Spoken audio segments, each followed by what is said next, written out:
Chapter 2. During this time a man and a woman from the tribe of Levi got married. The woman became pregnant and gave birth to a son.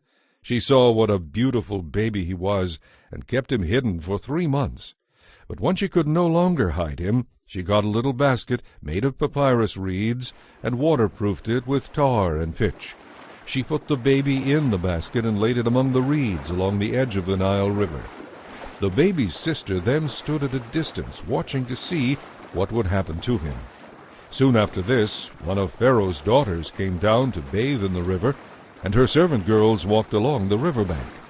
When the princess saw the little basket among the reeds, she told one of her servant girls to get it for her. As the princess opened it, she found the baby boy. His helpless cries touched her heart. "He must be one of the Hebrew children," she said. Then the baby's sister approached the princess.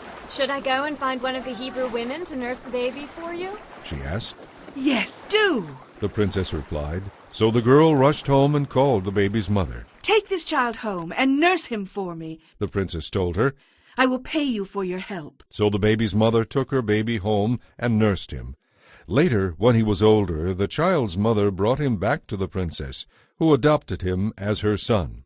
The princess named him Moses, for she said, "I drew him out of the water."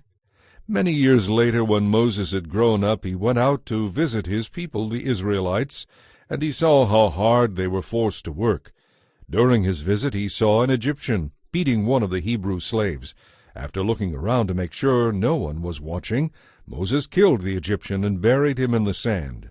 The next day, as Moses was out visiting his people again, he saw 2 Hebrew men fighting. "What are you doing, hitting your neighbor like that?" Moses said to the one in the wrong. "Who do you think you are?" The man replied. "Who appointed you to be our prince and judge? Do you plan to kill me as you killed that Egyptian yesterday?" Moses was badly frightened because he realized that everyone knew what he had done. And sure enough, when Pharaoh heard about it, he gave orders to have Moses arrested and killed. But Moses fled from Pharaoh and escaped to the land of Midian. When Moses arrived in Midian, he sat down beside a well.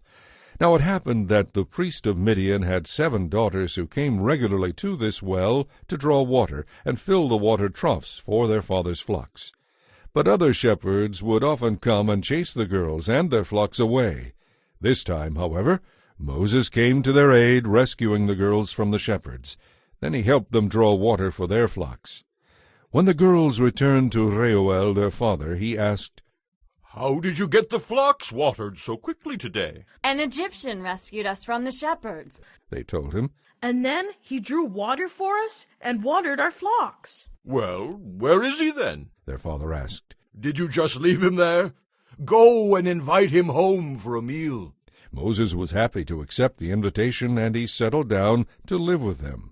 In time, Reuel gave Moses one of his daughters, Zipporah, to be his wife. Later they had a baby boy, and Moses named him Gershom, for he said, "I have been a stranger in a foreign land." Years passed, and the king of Egypt died. But the Israelites still groaned beneath their burden of slavery. They cried out for help, and their pleas for deliverance rose up to God. God heard their cries, and remembered his covenant promise to Abraham, Isaac, and Jacob. He looked down on the Israelites, and felt deep concern for their welfare.